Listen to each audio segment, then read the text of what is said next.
Welcome to episode 577 of the Entertainment 2.0 podcast, brought to you by thedigitalmediazone.com. I'm Josh Pollard. And I'm Richard Gunther, and this is the show that puts you in control of your favorite movies, music, shows, and games. Richard, it's good to have you back 2 weeks in a row. I guess it's actually 3 weeks in a row, right? Because CES episode. Yeah. Wow. Okay. Yes, this might be a record for this year, sadly. Perhaps. But we've got an interesting show tonight, a featured story from the gaming category, which I'm sure you're thrilled about. But there's probably some stuff in there for you to comment on, Richard. Also, a really great and rather lengthy email from a regular listener and longtime listener, Tim. So we're going to jump right into that. He sent this into us at our email address, entertainment20@thedigitalmediazone.com. And like I said, it's rather lengthy. I'm going to summarize a little bit of the beginning stuff here for all of you, but try to keep as many of the relevant details as possible. So we're talking about a living room TV here. Living room setup. It's not a massive home theater. He's got a 6-year-old 65-inch 1080p LED TV in his living room. So that's kind of important.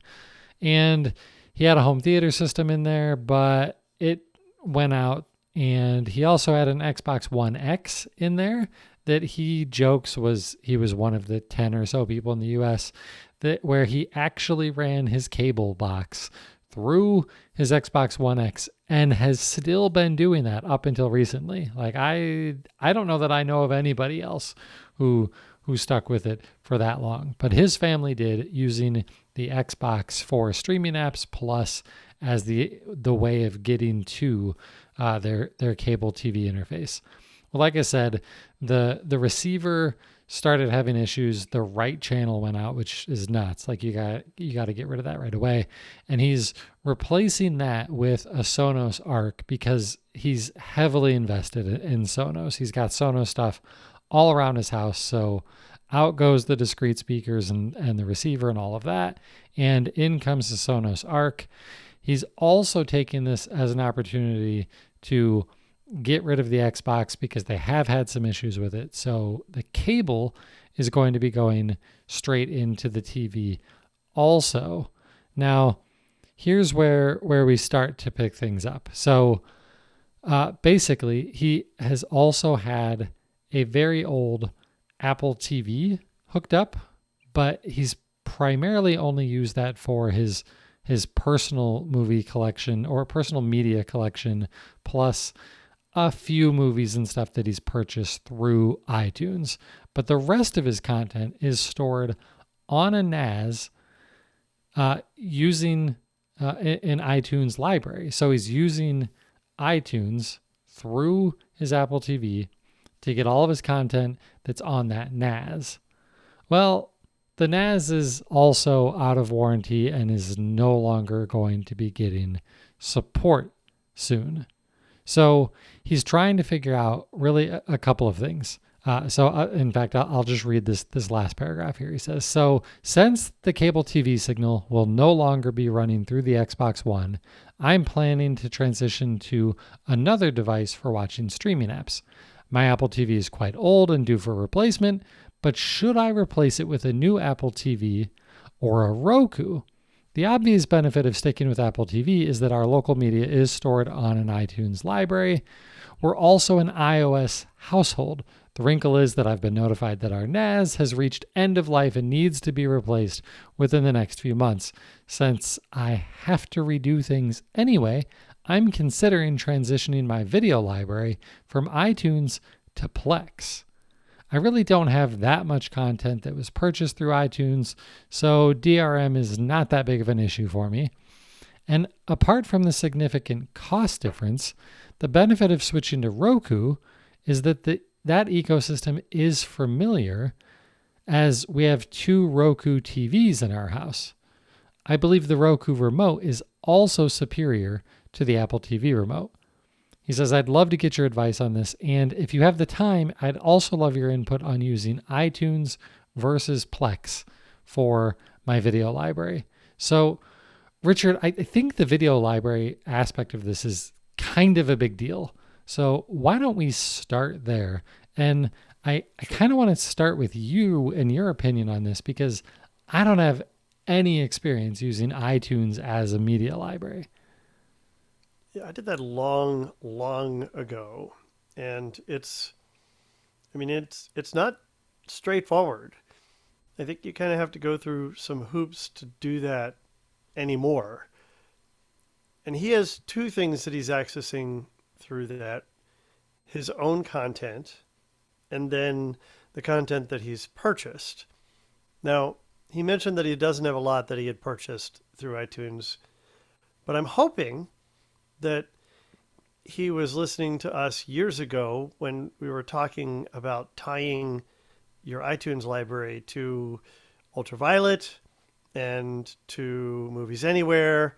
Maybe it never did connect with Ultraviolet, I don't remember, but Movies Anywhere certainly does, and Disney Movies Anywhere did, and hopefully those have brought some of the titles, if not all of them, into other ecosystems, so he'd be able to stream them from pretty much anywhere.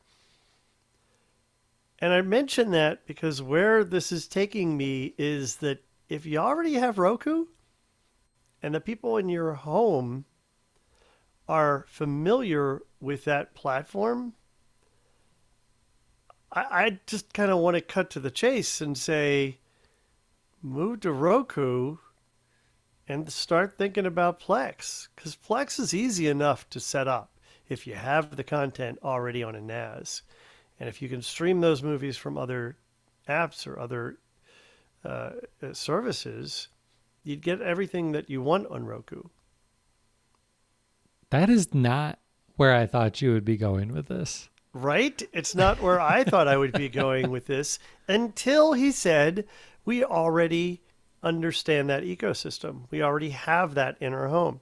So why mix it up? Why add to that? Now, granted, if you're an iOS household, that's great. I guess one thing I might consider is that if you're an iOS household and a HomeKit household, and maybe you have a device that allows you to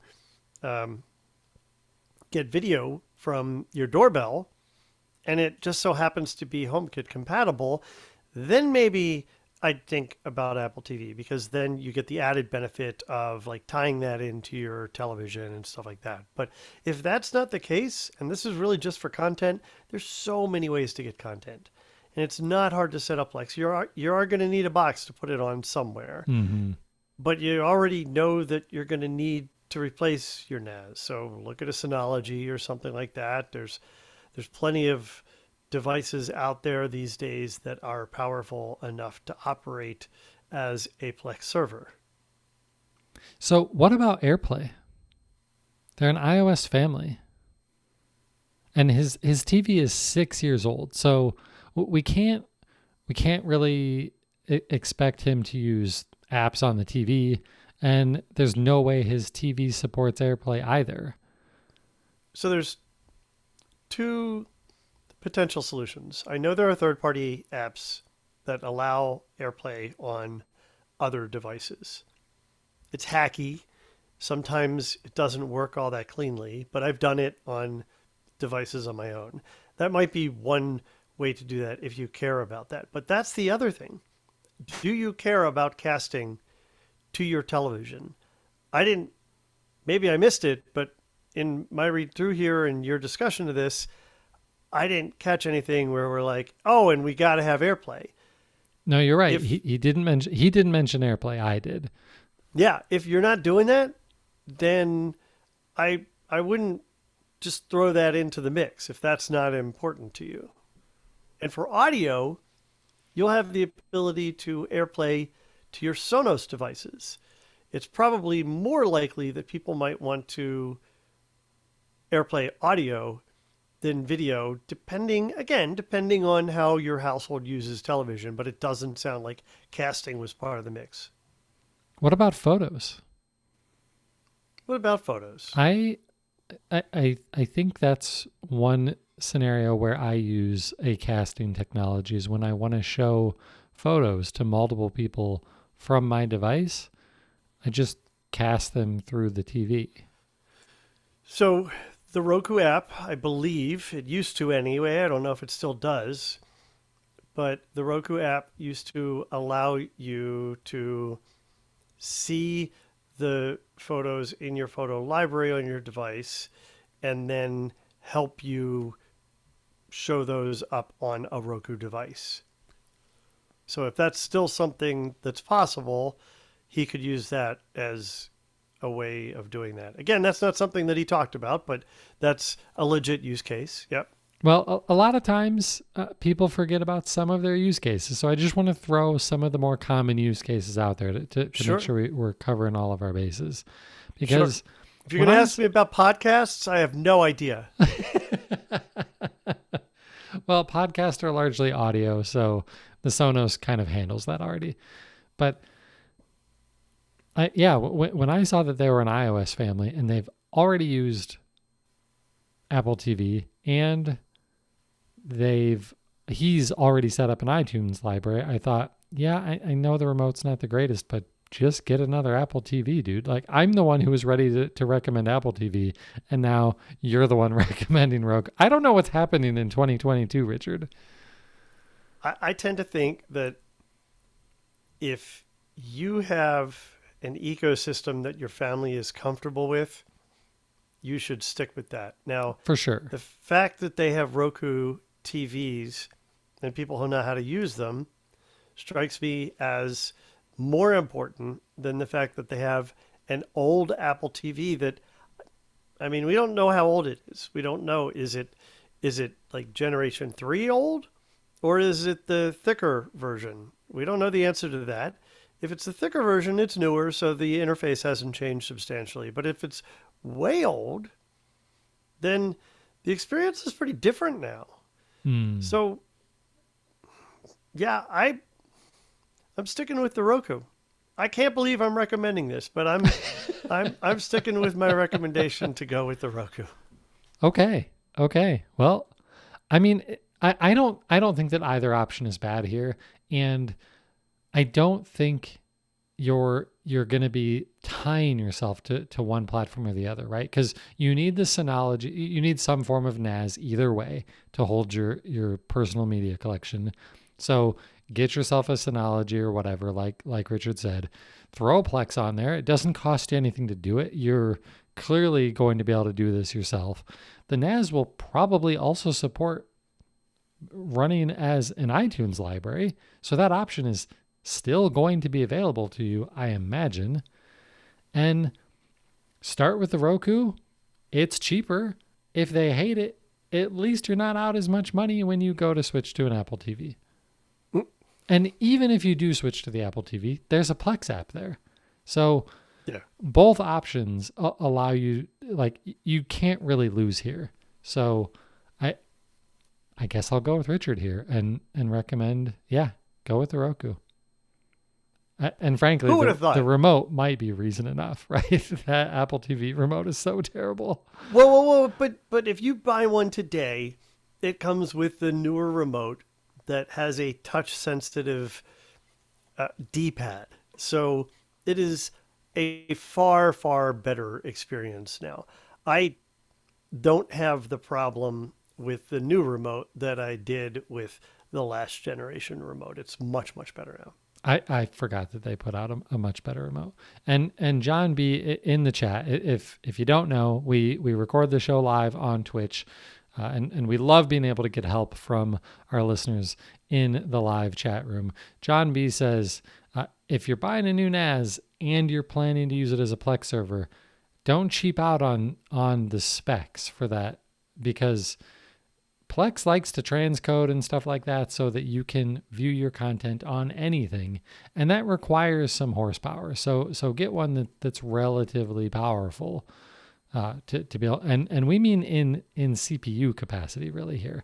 Yeah. So because that's where the hit is when it comes to transcoding and stuff. And they used to have, I can't imagine that they don't still. They used to have a calculator on the Plex support site where you could, maybe it wasn't a calculator, but basically a formula that you could use so that you're looking for the benchmark score to find out how many whatevers in the benchmark you need to be able to stream each 4K stream. So if you want 2 streams, you want like twice that number. And then you go to the CPU benchmark site and find out what the processor in that box is capable of. Right, right. Okay, well, good luck, Tim. Let us know what you ended up going with and how it works out for you. And with that, we're going to move on to our news. And the big news this week, I was absolutely floored by this news. The entire gaming community was floored by this news Tuesday morning.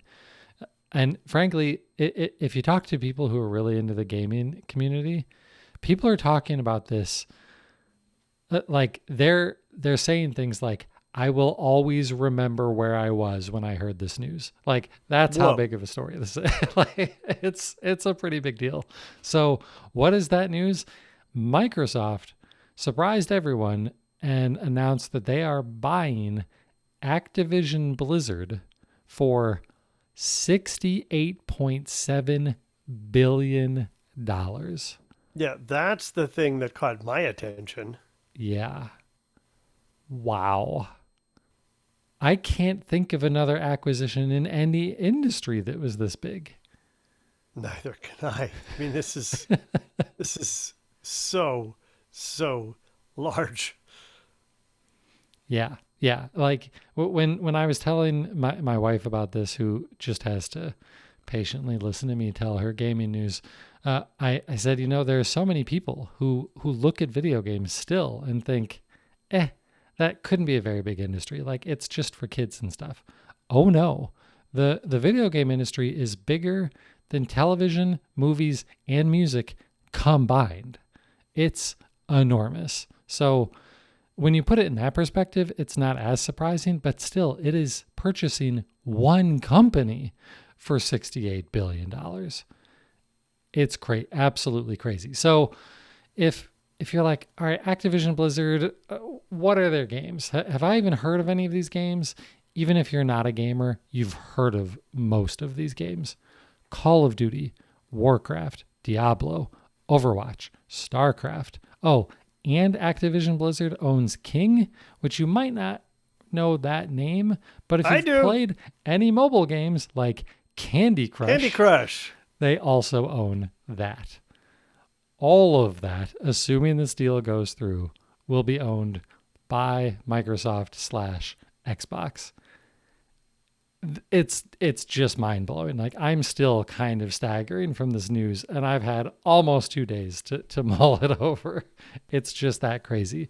So, of course, this means that if all of this goes through, lots and lots of these games are going to be coming to Game Pass. That's awesome news. We love that. Absolutely love that.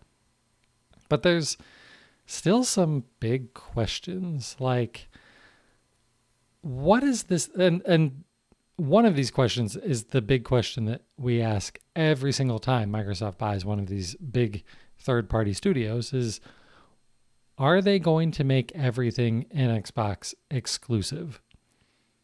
And primarily here, we're really talking about Call of Duty, because Warcraft is a PC-only game. Overwatch, we've been waiting years for the next one, but it will eventually come to consoles and stuff like that.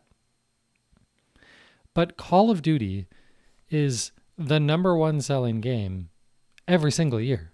Every single year. In fact, in 2021, there were 2 Call of Duty games that were ranked number 1 and number 2 in video game sales, because the previous year's Call of Duty was number 2 after the current year's. It's that big of a seller.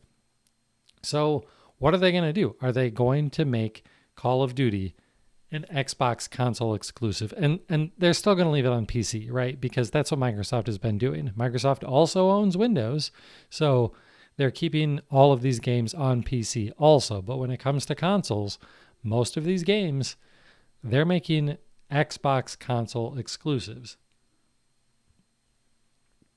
So a lot of like the industry is kind of split on what they think is going to happen.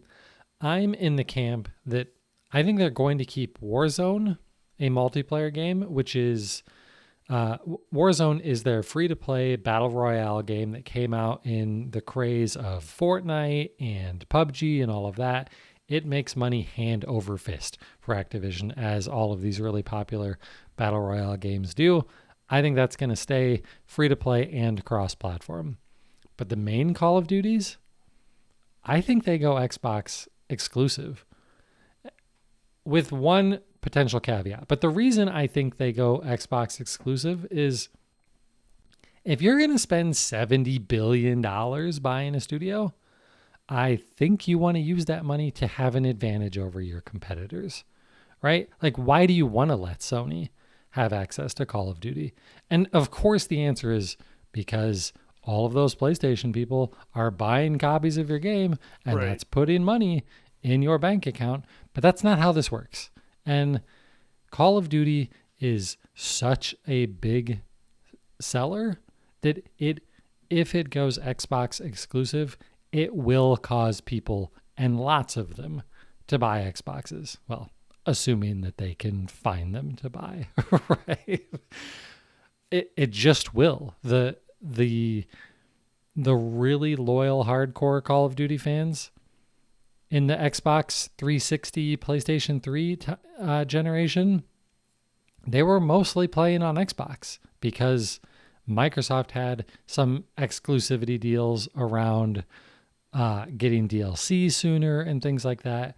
And then in the Xbox One, PlayStation 4 generation, that switched to Sony, and it's continued into this current generation. So more of the hardcore Call of Duty fans have been on Sony.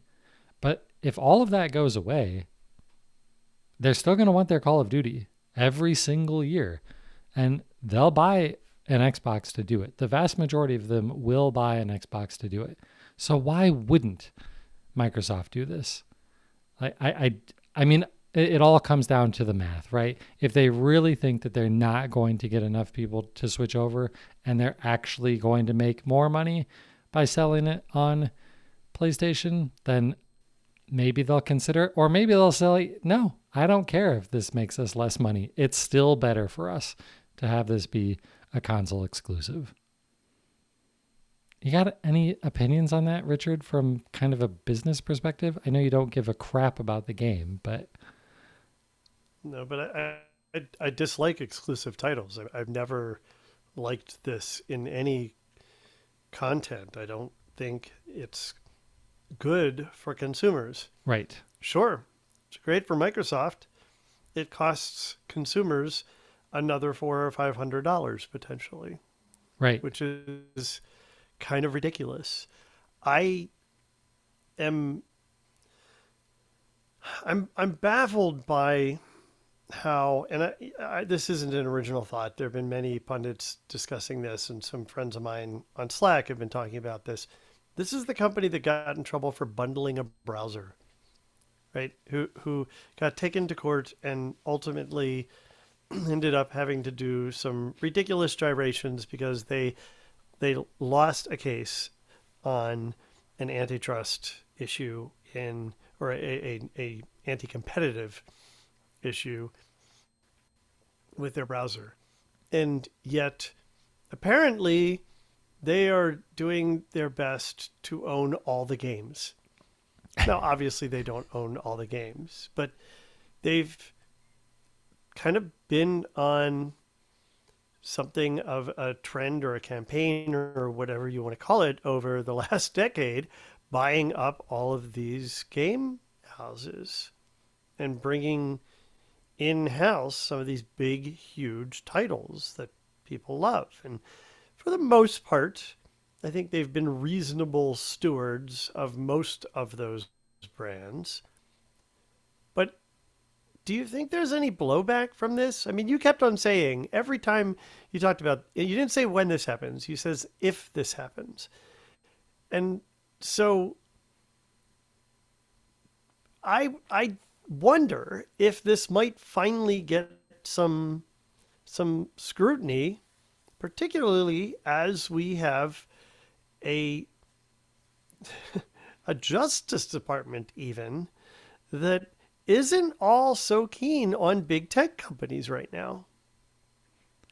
So I did keep saying if instead of when. You're right. And that was really just more from the like responsible reporting perspective. Like nothing is guaranteed. It might not Right. happen. I 100% think this will happen. 100%. For two reasons. Like I do think you're right that it will get some extra scrutiny, but I Right. think that's about all it's going to get. And for two big reasons. One, it isn't a monopoly. Like there is no possible way that anyone could call this a monopoly or Right. even really treading on monopolistic behavior. The fact of the matter is there's still tons of game studios out there. Sony is going out and doing the same thing. They're buying lots and lots of studios themselves. This isn't just Microsoft doing it. And it's not like having your enemy do the same, if you view it as bad behavior, the same bad behavior justifies it. I'm not saying that. Two wrongs don't make it right, blah, blah, blah, blah. I agree. But this isn't a monopoly. Like even if this happens, even if Microsoft were to go out and buy Take-Two Interactive and have Rockstar Games and all of these other things, and I think even if they went out and bought EA, like you still couldn't call them a monopoly. There's just so much stuff out there that I don't think you can call this a monopoly in the actual definition of what a monopoly is. The other reason I don't think that they're really going to have a problem getting this to happen is, yeah, the Justice Department and or at least our media says the Justice Department is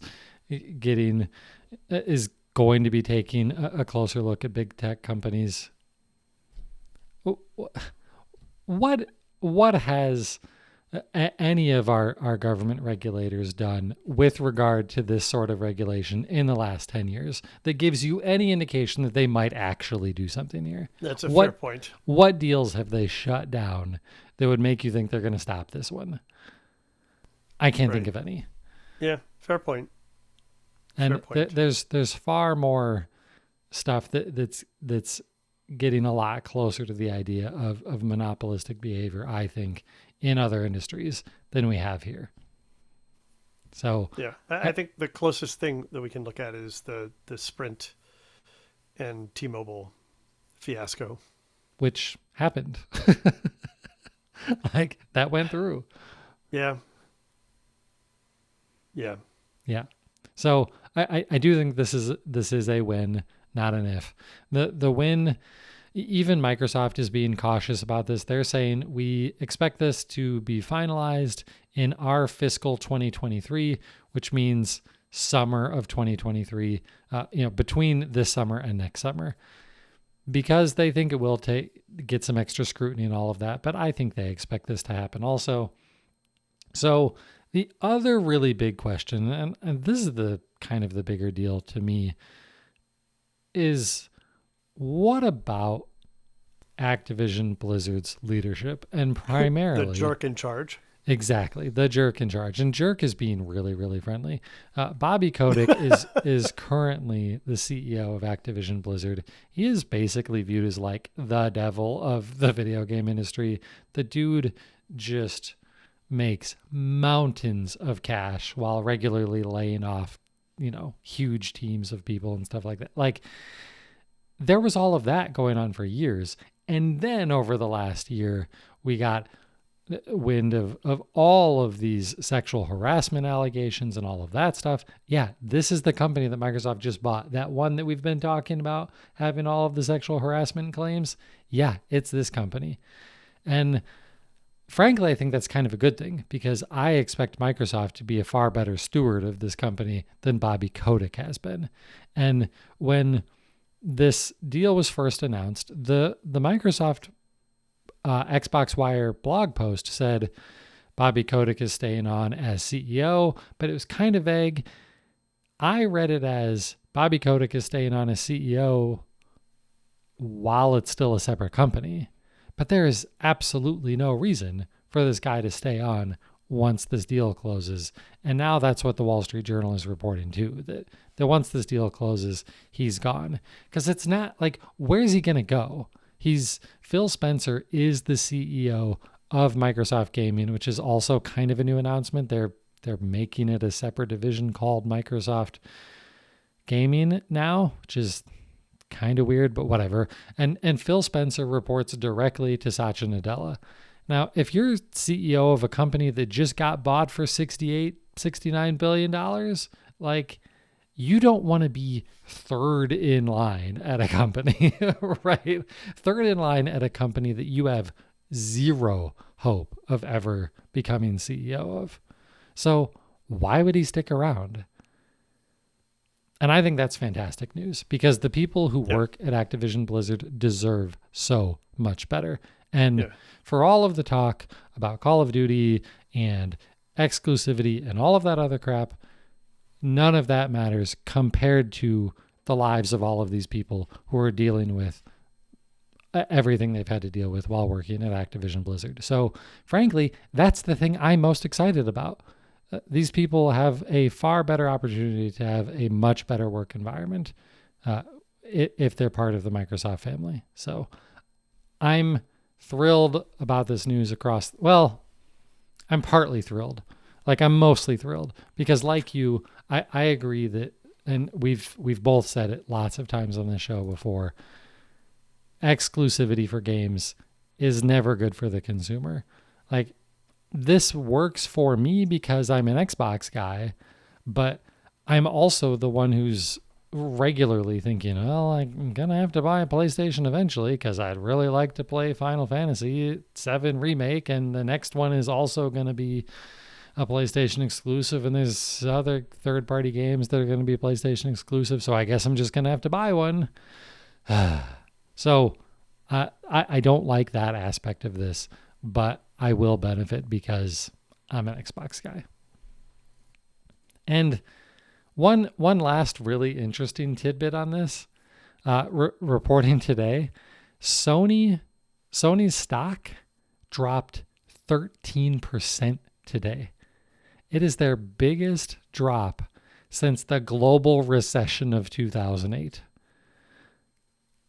That's insane. Like, I don't like that. To me sounds like investors going, oh God, Sony's dead. We're doomed.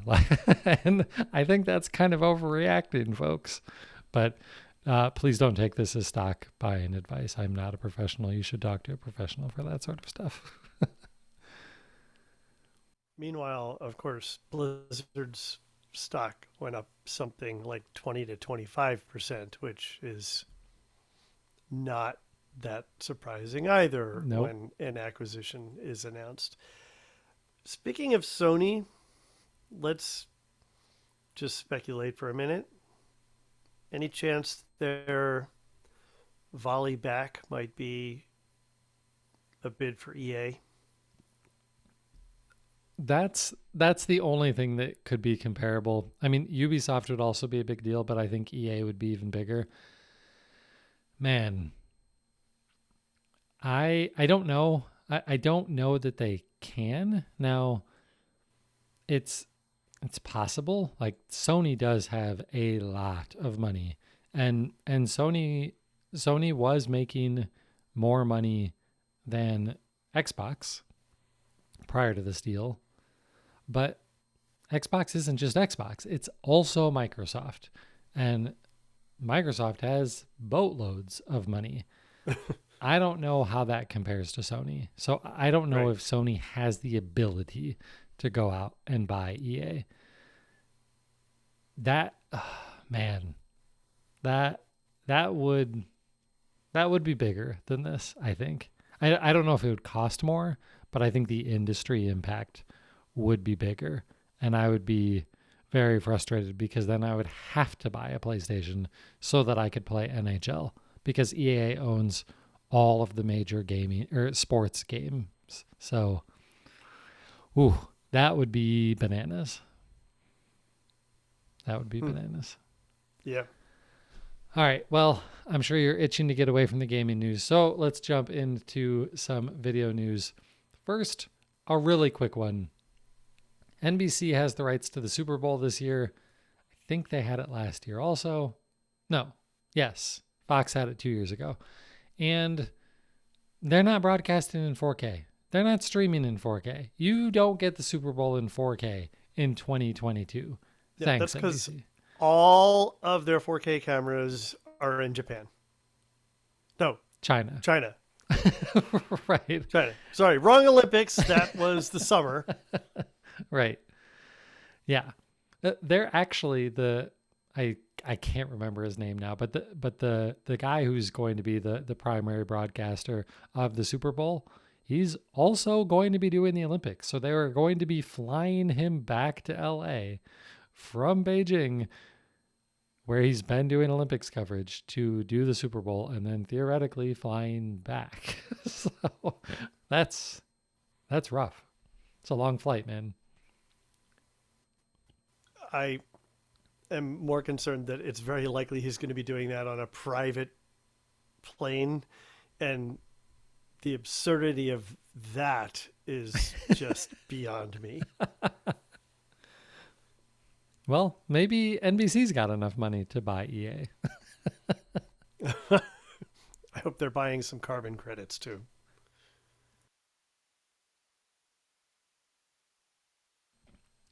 Okay, so let's talk about the NVIDIA Shield, because we talked last week about how the NVIDIA Shield was getting an update to Android TV 11, and we were talking about how great it was, that this is the oldest device that is still getting regular Android updates. Even the 2015 NVIDIA Shield TV is still getting Android TV updates. That's great news. It's not all great news, it turns out. They have a couple of rather large bugs that really impact anybody who is running a Plex server on their NVIDIA Shield TV, which would be me, but I haven't found the time to update my NVIDIA Shield TV yet, and I'm really glad that I didn't. Lucky for you. Yeah. So with the new Android TV update, there's a new permissions model and all of that. So when you launch apps, you have to agree to some permissions. And of course, when it comes to accessing files on your local storage, that requires permission. And when you do that, you get a few options when you launch the app. You get the option of allow it to access my files all the time, or allow it only while I'm using this app, or don't allow. Now, if I were doing this update and I launched Plex, I would say allow all the time, right? Why wouldn't you? Well, some people are doing allow only while using this app, which seems weird to me, but you do you. Well, there's a bug in this update where if you click allow only while using this app, it acts exactly like you clicked do not allow. And a Plex server that can't access your files is a worthless server that does nothing. So it shows you what you have. It just won't play them for you. It's a really nice directory. It might be, but there's also another bug where if you have told your Plex server to offload all of your metadata for that library to external storage, that's broken too. Oh, jeez. So Google and NVIDIA and Plex are aware of all of this. They're working on all of this, but it ain't fixed yet. So if you haven't upgraded your Shield yet, don't. And if you really feel the need to anyway, which guys, we talked about this last week. It's not that big of an update. There is no reason to rush into this one. At least make sure you click the allow all the time option on any of your apps that ask for permission to access the file storage. You're going to have to do it because this isn't just Plex. Like if you're using VLC or MX Player, I imagine any of these apps that allow you to access ROMs and stuff like that, all of those need to be able to access storage. And if you click only while using this app, you are hosed until they fix this. So don't do that. Either don't upgrade or click allow all the time. Those are your only options here. For some people and for some of these apps, they have been able to uninstall and reinstall the app, and that'll get the permissions window to pop back up, and then you can click the option of allow all the time. But again, in Plex, if you've offloaded that metadata to external storage, I don't know that there's a fix for that issue. I'm baffled by a couple things. One thing that you said, and one thing that it appears you can't do that you should be able to. Let's start with that. Why can't you go back into the settings and adjust the permissions? Is that just something that's not exposed in the interface? So there's no way to change it once you do that initial installation? I don't think so. I'm trying to think of all of the times that I've really messed with apps on my NVIDIA Shield, and it doesn't give you all of the same things that like your Android phone does. You don't get like, I don't think you even have the options of like going in and deleting the cache and stuff like that. Maybe it's there and it's just been forever since I've seen it, but I can't think of a way that you could go in there and modify the permissions that you've already chosen. Okay. Interesting. It seems like it should be there. Like that would be really, really nice. Yeah. And the thing that baffles me or confuses me a little bit about what you said is you do you. Maybe this is, again, you being more permissive with applications, whereas I'm more restrictive. We've talked about this with regard to analytics. I do not check the box saying, yes, you're allowed to track my activities in your application. I don't let Microsoft do it. I don't let Apple do it. I don't let anyone do it if I have the option to opt out of it. I only allow apps to have access to data when I'm using them, unless it's something that I know might be able to provide me with some background notification. Mm-hmm. And I couldn't imagine a scenario for Plex where it might do that. So I would have been one of the people that checked that box. Really? So I understand. Yes, absolutely. But so I understand Plex, why. But with Plex, I think, well, it's got to be able to do library updates. It's got to be able to access the files. If I'm doing remote streaming from another device, like does that consider while I'm using the app? Is that a situation? I don't know. So I would rather just click all the time. Now I'm with you, especially on my phone, which has way more stuff on it than my, streaming box that's hooked up to my TV. But right. In this case, with Plex, yes, have access to everything you need whenever you need it. For other apps, yeah, I don't see the reason why you need access to my files any other time, for sure. I'm right there with you. And I want to make sure that our listeners don't think that I'm saying, yeah, like let every company have access to all of your data whenever they want it to do whatever they want with. Right. I'm not quite that lax.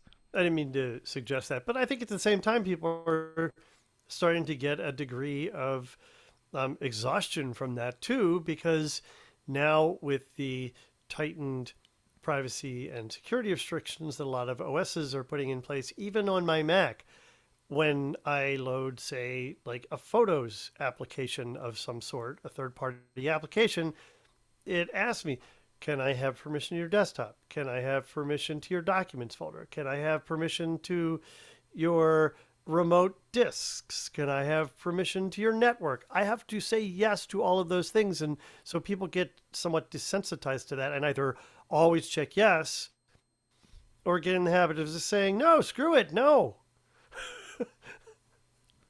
Yeah, I'm with you. Like permission, getting tired of permissions and all of that stuff is absolutely a reality for most people. I think. I hope. I don't know. Like let's not kid ourselves. Most people are just clicking allow on everything, right? Probably, but yeah. So there you go. We will keep you posted on this. I have to imagine this impacts people who are running a channel server also. on your NVIDIA Shield TV, because you can run a channels DVR server on there too. And also, looking over at the chat, John B is saying that he did update his Shield TV, and actually the channels app, when he launched it after the update, said you don't have enough storage anymore. And he deleted a bunch of apps thinking, well, I guess I must be low on storage. And then he rebooted, and then it went, oh, you're fine. Everything's good. Just reboot when this thing is done. Like that should be probably normal behavior for most of these types of things. If you see any issues after an update of anything, reboot and see if that clears things up. Good advice. Yeah.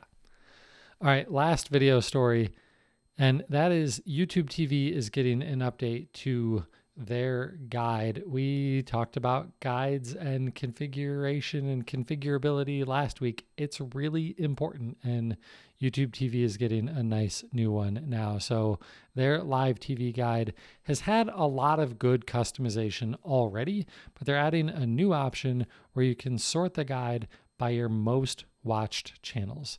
And I think for a lot of people, this is going to be a really good solution, because while you've been able to sort alphabetically or reverse alphabetically, and you've even had the ability to remove channels and stuff like that and rearrange them manually, I might go to the effort of removing and rearranging all of that stuff. Richard might do that. Most people aren't going to do that.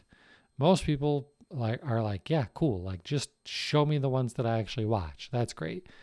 I think I might actually kind of dislike this a little bit, because then it changes the order again. And it's like, but I expected NBC Sports to be here, and now it's up here. And I imagine my brain would eventually get used to it, but there would be a little while there where I would be annoyed. So I'm probably the edge case here. I think most people, this is going to be the best way to use the guide. I don't like it. You don't like it either? Why don't you like it? No. That same thing, that you become accustomed to where stuff is. And if it moves around, then that can be confusing. And it may make sense to one person in the family, but maybe not to somebody else. And sure, maybe people bother switching profiles, but on a TV that's less likely. And I don't do this with even my desktop. Like on Apple or on Apple's desktop OS, you have the ability to have it organize your spaces by the one you use most recently. Like your different, I forget what they're called in Windows, but they're different desktops. Yeah. I don't want that. I don't want you. If I have them in an order, I have them in an order for a reason. I don't want you just like willy-nilly moving them around, and I have to figure out how many clicks to get to. No, I know how to get there. I don't want it moving stuff around. Control. It's all about control. It is. I've mentioned I'm a control freak, right? Yeah. Well, the nice thing is you've got all of the options, so you can do whatever you want here. This is definitely one of the most customizable guides of any of these live TV streaming services. So that is a nice thing to see. All right, last story, and it does take us back into the gaming space, but a rather small update for the time being, I think, for most of our listeners here. Google TV is now showing off what the Play Games app is going to look like for Windows PCs. So we had mentioned a few episodes ago, Google is planning to make it so that you can play Android games on a Windows PC. Just like a few months prior to that, Microsoft announced that they're introducing a solution for this. So it's rolling out now, a very, very early beta of this. I'm going to crush your dreams right now if you're super excited to go get this. This is only available if you're in South Korea, Taiwan, or Hong Kong. I'm sure it'll eventually come to most of the rest of the world, but it isn't here yet. So there's a screenshot of what this whole experience looks like, or a whole bunch of screenshots. linked in the show notes over at 9to5google.com. But this looks like the Stadia web app. I mean, it's basically the Play Store. What do you expect? It looks like an app store listing. And then you download the games, then you launch them. The other important thing here, though, is what do you need in terms of hardware requirements to be able to play these games? This starts off starting to make sense, and then I think we get into some scary territory. So your computer has to have 8 gigs of RAM. Not a big deal. Most computers have 8 gigs of RAM nowadays. The CPU has to have 8 logical cores. You're probably good there too. Pretty much any GPU from the last 7 or 8 years is going to work here. You don't have to try and rush out and get an RTX 2080 or 3080 Ti or anything insane like that. There are plenty of low-end GPUs or lower-end GPUs, and Intel's Iris Xe graphics, which are on board with lots of new laptops and stuff, they're in the supported list. Probably not a big deal there. You have to be running as an admin account on your Windows PC. I don't love that. It's probably not super uncommon, though. It's probably not a big hurdle for most people. I think most people are doing this, even if you shouldn't be, for security reasons.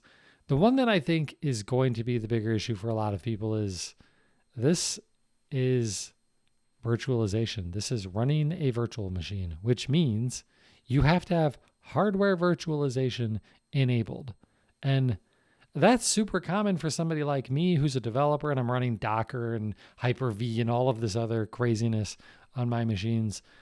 How many normal people who are just looking to play Candy Crush on their Windows PC know how to even enable hardware virtualization, or if their computer even supports it? Not many. And while it sounds like I'm ragging on Google here for this requirement, I'm 100% sure it's going to be the same situation for Microsoft's solution here. But I think that's going to be the biggest sticking point for a lot of people. I could be wrong. Maybe hardware virtualization is available on the vast majority of consumer PCs, and it's enabled by default on the vast majority of PCs. But I'm not sure. And if it's not, like, your grandma who just wants to play Candy Crush on the laptop you got it for Christmas has no idea how to go into the BIOS to turn on hardware virtualization. I'm sure of that, right? So we'll see how well this works out in the real world, but I think that could be a problem. I think the biggest thing that gets me is this needing an admin account.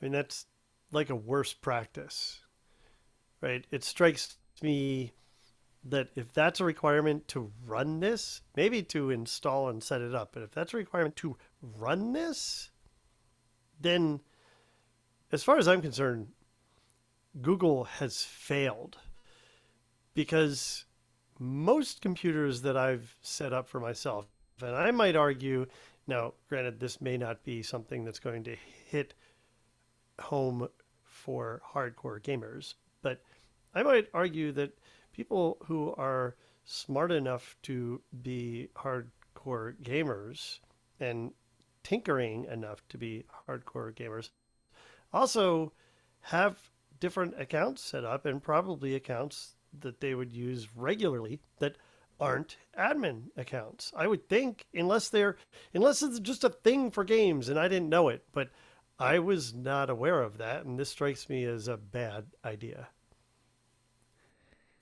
Yeah, I agree. I agree. I would bet that a lot of the gamers out there are just running as admin accounts because it's just easier. Don't do that. You shouldn't do that. You're right. You shouldn't, but I bet most people are, because it just makes your life a lot easier.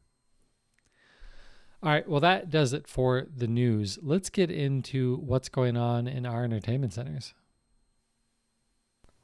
In my home, the packing continues, and that means that the great sort and purge continues as I go through old stuff and try and decide what to keep and what to get rid of. And I have spent an enormous amount of time this past week going through old PCs.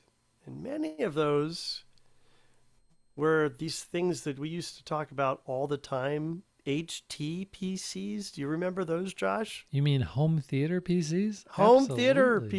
PCs. Yes, I had several over the years. And of course, like any good geek, what do I do when I'm done with a PC? I put it down in the basement with my other old PCs. Right.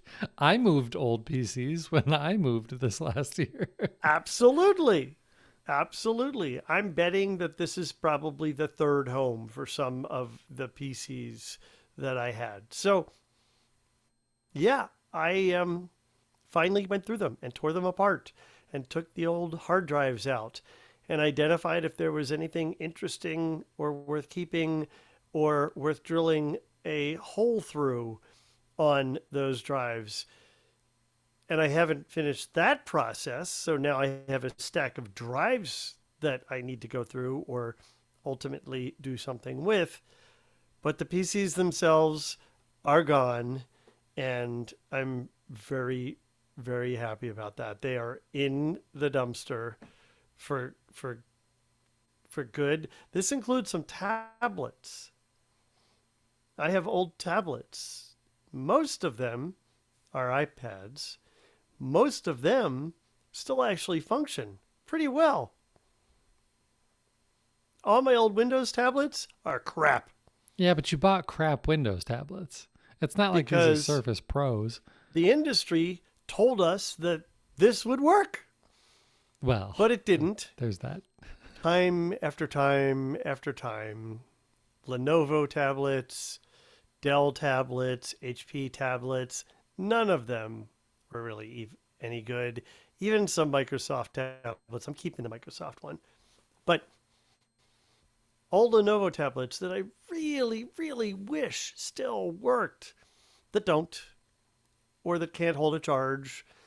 So I've been tearing those apart because I got to get rid of the batteries because I can't toss batteries in the dumpster.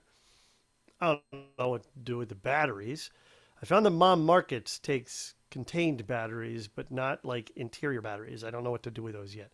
Hmm. But yeah, so I've been doing all this stuff, and one of the things that I found along the way was something that I still lament over, which is how Microsoft's tablet operating system, Windows 8, could have been amazing for tablets. It could have been so good for tablets. It wasn't there in its first release, but it could have been so good if Microsoft's go-to-market strategy of having it replace your desktop for everyone wasn't so terrible. Right. Yeah. Yeah. We're getting some So comments here in the chat. GP3, he still has his Surface RT. I've still got my Surface RT. And Richard, I think the Microsoft tablet you're referring to is the Surface 3, right? Yep. I did get rid of the dock. Dock is gone. I didn't need the dock, but I bought it because it was available through Woot for like, I think it was $40 or something. And when Right. it came out, they cost Right. $200 for some unknown reason. Yeah. Yeah. Well, actually, I'm going to use this as an opportunity. I still have my Surface 3 and some keyboards and a dock. And I was actually just thinking the other day, I ought to throw this stuff on eBay. I'm never going to use this. If any of our listeners are interested in any of that, including my Surface RT, I don't need that anymore either.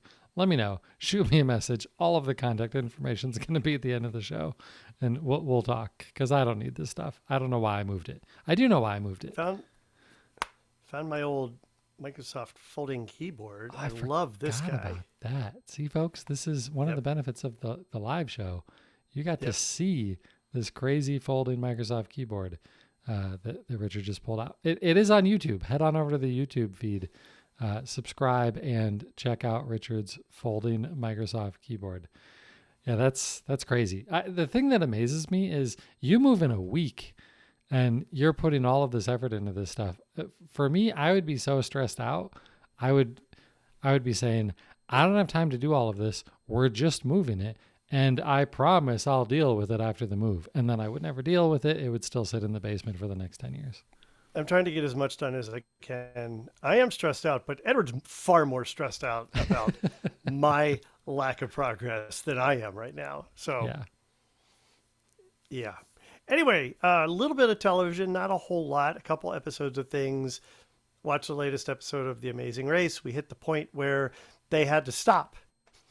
So the next episode next week will be months later, I think over a year later, when they resume with a partial team because not everybody could come back. Oh so, my gosh. I mean, you figure you take a leave of absence from your job to do something like that, right? So you can't just be like, oh, okay, I'm going to try that again. Yeah. So it'll be interesting to see how they play that off. I'm curious. I have been watching more of Discovery. Last couple of episodes were better, I think, than the first few of the season. So I'm glad because I haven't been thrilled with this season. Watched the latest episodes of what I believe is the last season of This Is Us. And once again, I am led to believe that the next episode of New Amsterdam may be the last episode of New Amsterdam.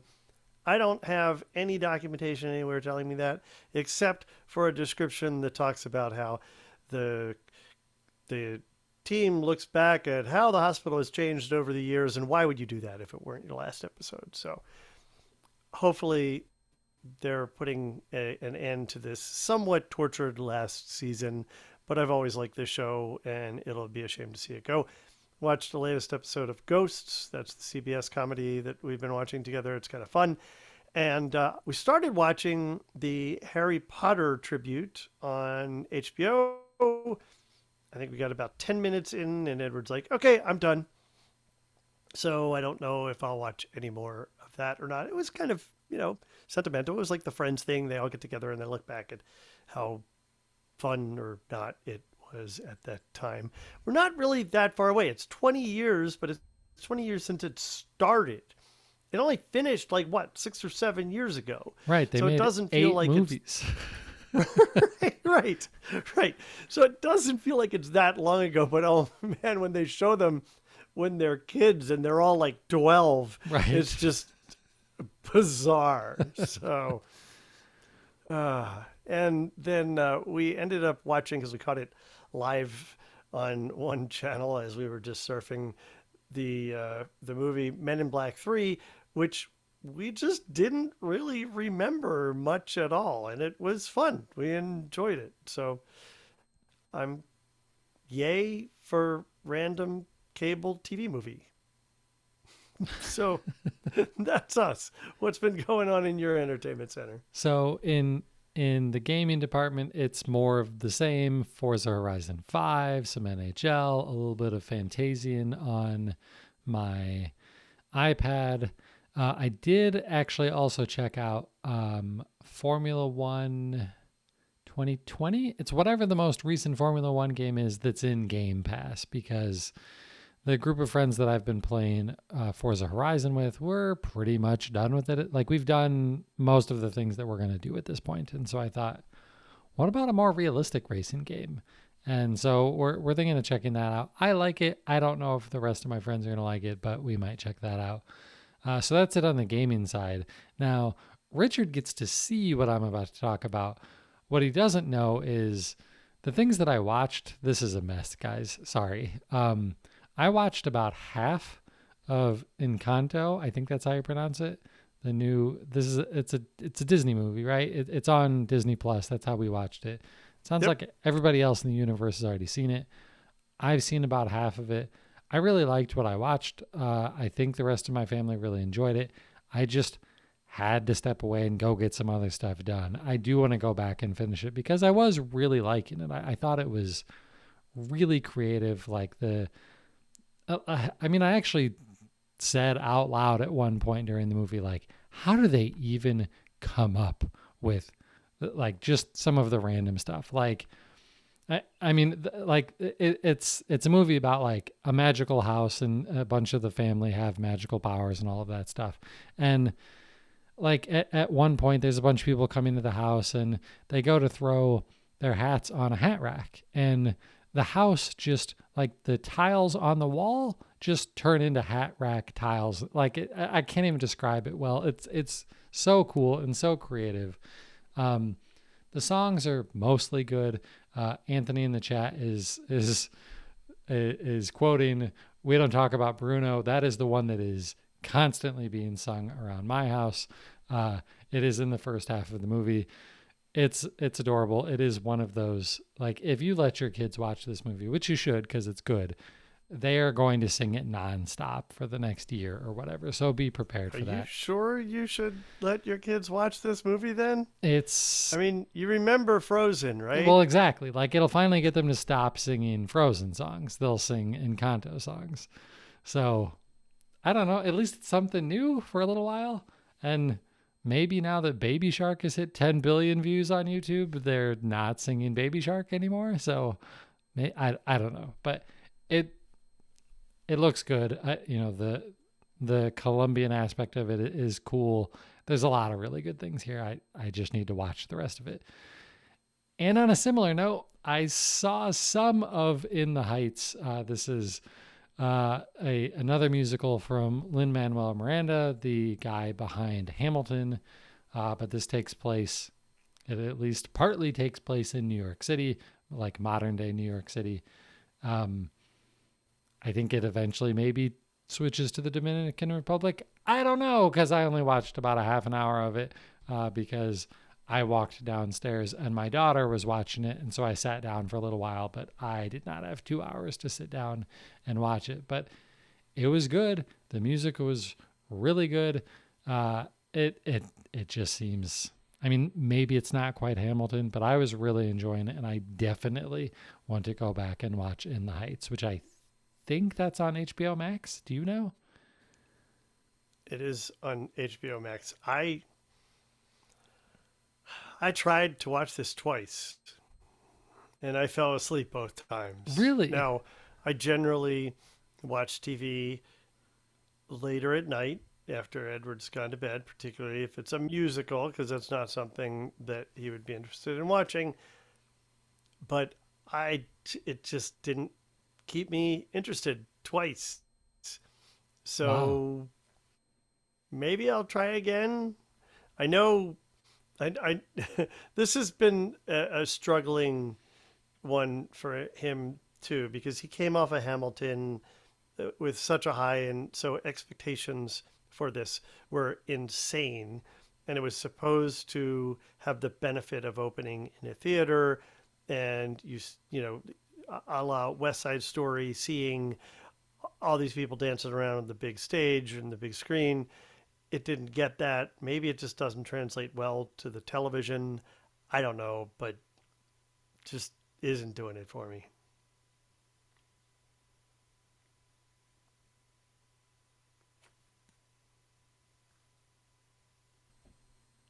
This is going to sound kind of weird, maybe, but for like the first 35 years of my life, like I just wasn't really into musicals and stuff. My family got more into them. My daughter loves them. And then, of course, Hamilton kind of, like, for a lot of people, I think changed everything. Plus, my kid is just like literally in musicals, not just likes watching them. She is in musicals. And what I realized after I walked away from In the Heights is I really think that the thing that makes musicals so great is, at least for me personally, and this is the weird part, I think emotions come through better in song than they do when it's just spoken. And so that's what I like about it. So maybe the story is not one, like, if this was just a movie, I don't know that I would go back and watch it because it's not like it's not some big budget action film or anything like, the crap that I normally talk about watching, Fast and the Furious and stuff like that. It's a love story and all of that sort of stuff. I don't normally watch that stuff, but as a musical, I do want to watch this. And I can't believe I'm saying that. Like 10 years ago, I never, ever would have said that. And now I really want to go back and finish this. Yeah, I can see that. I absolutely believe that. I think of several scenes from movies that are just, or from musicals rather, that are so powerful because they're sung, and I just can't imagine that they would have the power that they did if it weren't put to song. Um, Probably the one that comes most to mind is "Bring Him Home" from Les Mis. I can't imagine that just as a scene. Right.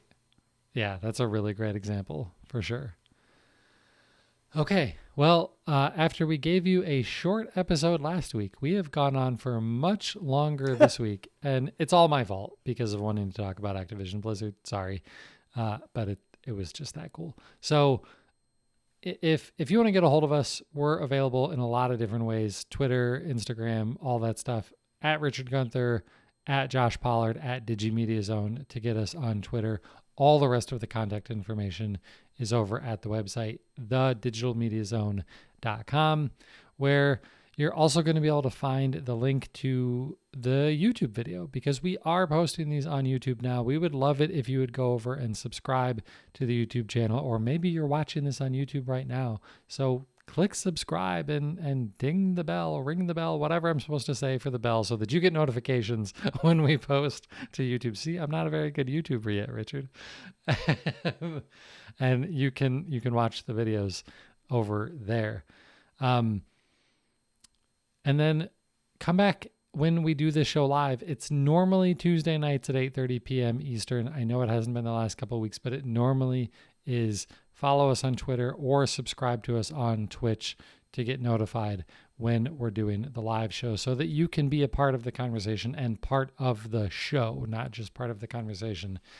We love having you here, and hopefully we will see you back next week, because that's going to do it for episode 577. He's Richard Gunther, and I'm Josh Pollard. Thanks for listening to Entertainment 2.0. Adios. Goodbye.